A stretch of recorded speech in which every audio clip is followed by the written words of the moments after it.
समझ में कुछ न आता कृष्ण क्या सिखला रहे हैं।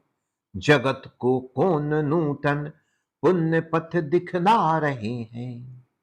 कर्ण उस परिस्थिति में घिरा है जब उसका सब कुछ छिन जाता है, लेकिन उसका जो लक्ष्य है वह अभी खड़ा है और वह लक्ष्य अब धुंधला दिखाई दे रहा है। क्यों?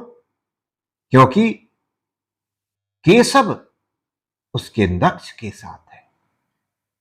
तब कर्ण को थोड़ी सी निराशा होती है कि भगवान, ईश्वर अगर कोई काम करे तो वो सही है और वही अगर मनुष्य करे तो गलत है।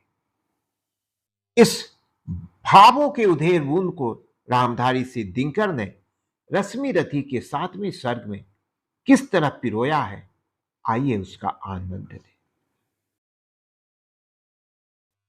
प्रवंचित हूं नियति की दृष्टि में दोषी बड़ा हूं। नियति की दृष्टि में दोषी बड़ा हूं।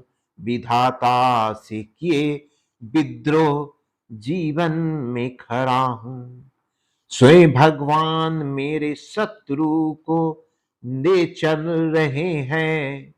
स्वयं भगवान मेरे शत्रु को ले चल रहे हैं। अनेकों भांति से गोविंद मुझको छन रहे हैं। अनेकों भांति से गोविंद मुझको छन रहे हैं। मगर राधे का स्यंदन नहीं तब भी रुकेगा।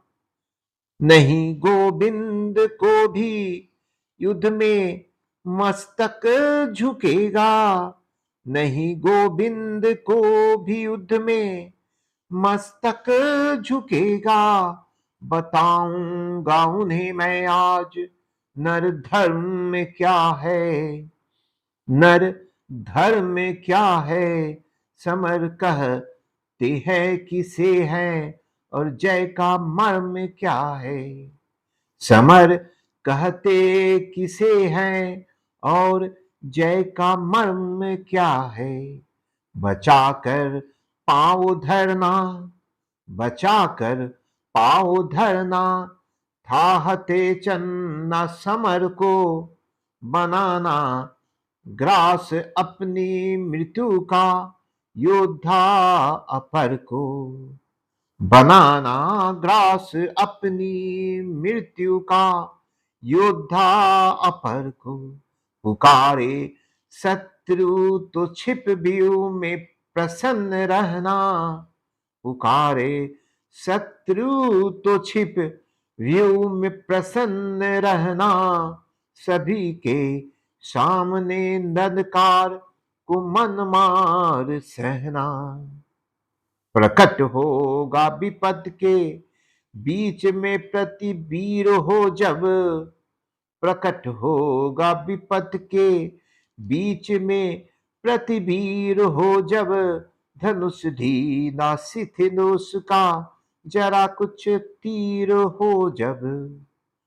कहाँ का धर्म, कहाँ का धर्म, कैसी भ्रष्टना की बात है यह। नहीं यह वीरता कौटिल्य का अपघात है यह। नहीं यह वीरता कौटिल्य का अपघात है यह। समझ में कुछ न आता, समझ में कुछ न आता कृष्ण क्या सिखला रहे हैं। जगत को कौन नूतन, जगत को कौन नूतन पुण्य पथ दिखला रहे हैं।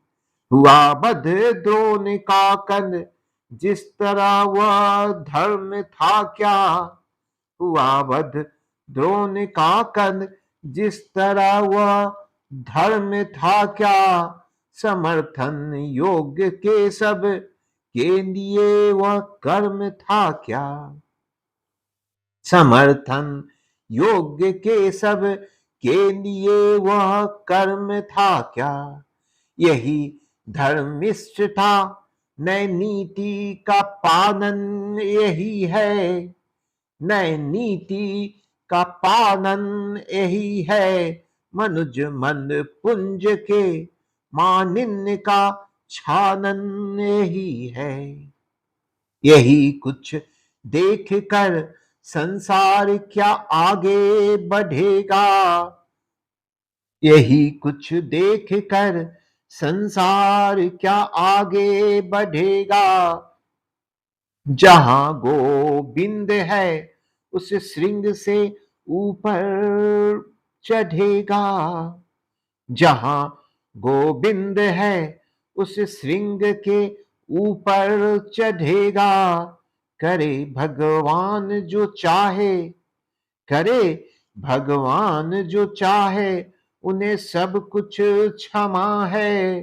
मगर क्या ब्रज का, मगर क्या ब्रज का विस्फोट छींटों से थमा है।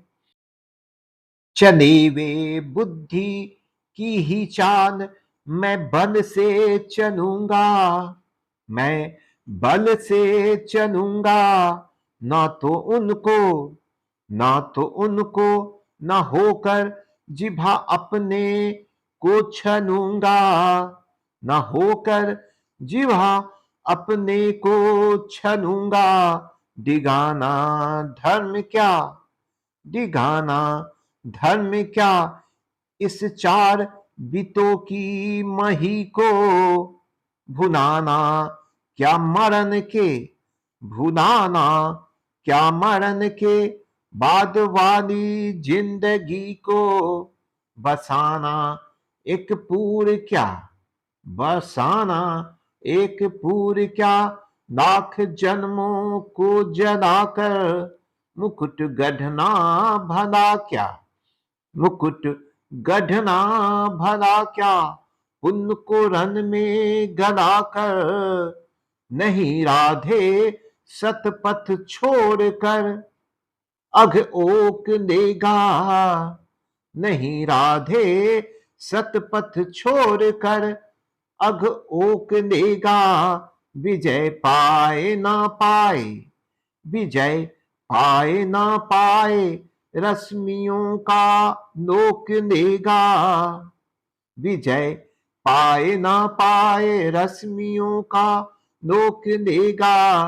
विजय गुरु कृष्ण हो, विजय गुरु कृष्ण हो गुरु, किंतु मैं बलिदान का हूं। आशीषे देह कोवे, आशीषे देह कोवे, मैं निरंतर प्राण का हूं। आशीषे देह कोवे, मैं निरंतर प्राण का हूं।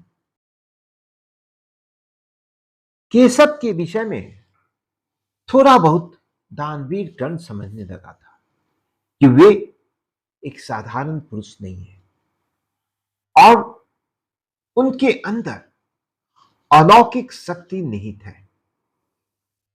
इसकी सच्चाई से कर्ण सहमत था और इसलिए वो केशव को बहुत इज्जत करता था, केशव का बहुत कद्र करता था। परंतु दर्द कहां है, दर्द है कि जो उसका शत्रु था, अर्थात जो उसका जीवन का लक्ष्य था, अर्जुन का पराजय, अर्जुन का वध, और उस अर्जुन के साथ केशव थे।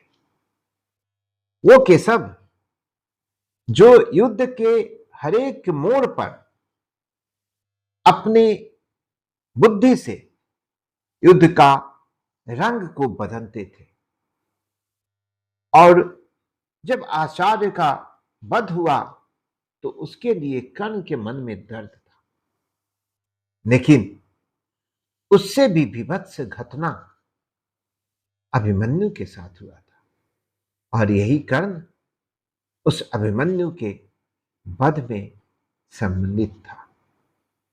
खैर, हम बात कर रहे हैं रामधारी सिंह दिनकर द्वारा रचित रश्मि रथी का। और ये रश्मि रथी कर्ण के ऊपर लिखा गया एक ग्रंथ है, कर्ण के खूबियों को दर्शाने वाला एक ग्रंथ है। और कवि ने बेहतरीन शब्दों से, बेहतरीन भावों से रश्मि रथी को सजाया है। और यही कारण है कि आज भी, इतने वर्षों के बाद भी, आज रश्मि रथी का विशेष महत्व है। आज पुनः रामधारी से दिनकर को सत सत नमन है।